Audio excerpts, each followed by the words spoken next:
Guys, DP driving. Thought I would just make a video on Candida. Everyone asks me about Candida. And a lot of times I'll even say something like Candida. So everyone's like, what's Candida? Again, I've kind of discovered through these videos that I like to just make overviews. I don't want to get into some huge textbook microbiological sciences overview. You know, like if you want to like Google something or whatever and just get to the point. These videos are more, hey man, what would this guy tell me on his views and surrounding parameters and opinions and all sorts of experiences in reference to that. So that's kind of where I'm coming from, guys. So hopefully that's okay. But in essence, Candida is a microorganism inside your digestive system, actually. And it's a natural microflora. So in all honesty, it's not really the enemy per se. But it does become thematically enemy-like qualities because if it gets out of balance anywhere in your body, really, then it can cause problems. So it's kind of like, don't quote me on this, but I'm pretty sure it's in the fungus family. I'm pretty sure it's in the fungus family, guys. So anyway, this is a microorganism that causes thrush. Like if you're looking at it from a medical point of view, you can get like a white coating in the back of your throat. A lot of times antibiotics will create like a dysbiotic environment, and then Candida will grow and proliferate. And like people with compromised immune systems, excuse me, like in the hospital, if you're on tons of steroids, lowers the immunity down, thrush just comes right out of the woodwork. There's a lot of stuff actually that comes right out of the woodwork if some medical treatments lower your immune system and keep it suppressed for any amount of time. But that's a whole nother subject matter. But that's the actual microorganism we're talking about is Candida. Now, if you're talking about functional medicine, you can get into laboratory analysis, and frequently functional medicine providers, clinicians, they'll order like a antibody test because it's kind of like an indirect measurement system that lets us know, hey, is the patient's body launching attacks in response to Candida? So it's a specific measurement tool, but it's like an indirect measurement. So it's not quantifying the Candida itself, it's just kind of quantifying your body's response to it. So with that, there's usually 3 different lab parameter tests on that. And it measures what's called the immunoglobulin system, if you will. Immunoglobulins are chemicals your body creates to fight against foreign invaders if there's a problem. So in this particular instance, it would be immunoglobulin M for acute process. It would be immunoglobulin G or IgG for chronic processes, and that opens up a whole nother door right there. Boom. I guess I could talk about it in 2 seconds. And then immunoglobulin A, IgA, secretory immunoglobulin, which is most commonly found in the digestive system proper. The reason why I said the door, because it does open up a door. It opens up a door of debate, and it actually gets into that immunosuppression I just got done talking about. So it's got kind of a double whammy almost. So I guess I'll give a brief overview of that. I didn't even think I was going to talk about it until I started talking. So the IgM is if you have an acute process, like there's no mistaking it. You'll have overt symptoms. You'll have a white coating on your mouth and throat, all sorts of, or a vaginal infection possibly. You know how they say you can get Candida infections vaginally. So that's IgM, acute process. The standard protocols, antifungals, that kind of stuff can knock it out. But then you get into the IgG, chronic.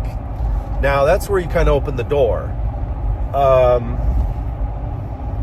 I would have to say in Western medicine, the IgG measurement would just insinuate that your body's been exposed to this pathogen.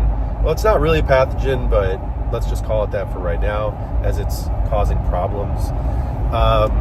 So then regular Western medicine clinician would say, yeah, you've had previous exposure. You were infected at one point, but now there are traces of attack that has been recorded in your system that it knows how to fight against that if it ever happens again.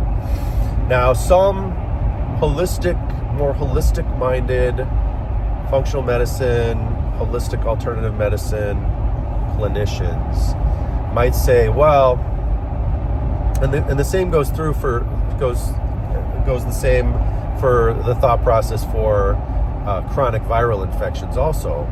For instance, varicella zoster, Epstein-Barr, cytomegalo, herpes simplex, herpes 6, HH6, all those other ones. It's like, well, you've been exposed to chickenpox before, but that means you might develop shingles because it's the same pathogen.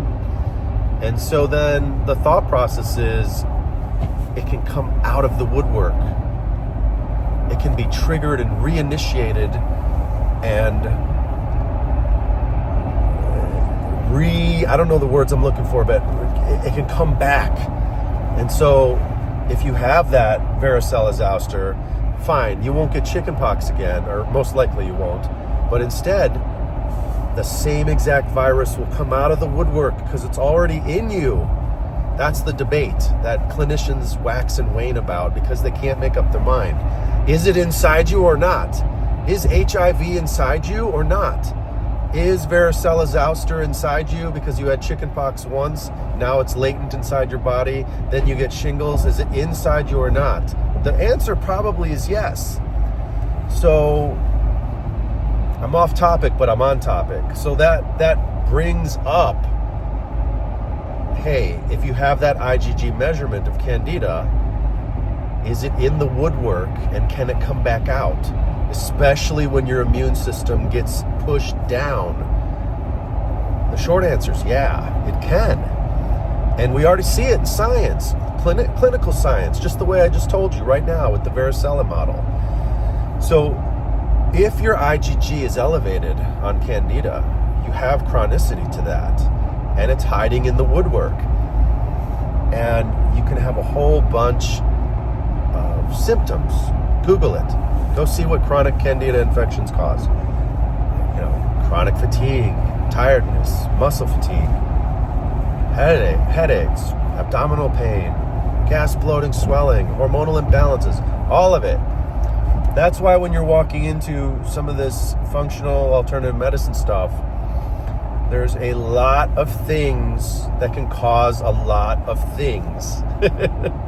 It's like, do you have autoimmune problem? Yeah. Do you have chronic parasites? Yeah. Do you have chronic viruses? Yeah. Do you have dysbiotic bacterial overgrowth in your colon? Yeah. Do you have Candida overgrowth? Yeah. Do they all cause like the same kind of things? Probably. So then everyone's chasing around parasite cleanses and, I got to do this, anti-candidal stuff. I got to do all this stuff, buy all these supplements and stuff. I mean, it's all good. It's great. I mean, if you're on the standard American diet, you're on multiple Western medications, any of this stuff's going to help you, man. Clean up the diet, get on some cleanses, do all sorts of cool stuff. It's going to help you. But what I will say is if you don't have a mechanism to specifically check for what is off, then you're just going to be like throwing mud at the wall, hoping that whatever sticks will stick, instead of being precise about your analysis and your progress and your treatment and all the other things that goes with that. That's where a trained clinician who's got experience and education and all this other stuff comes into play. So if you feel like you have some of these things, find someone who can help you. That will help you, and then you'll feel better, and then you can help all your friends and family and all that other cool stuff. So, was this video about Candida? I don't know. But was it good information? Yes, it was. For sure it was.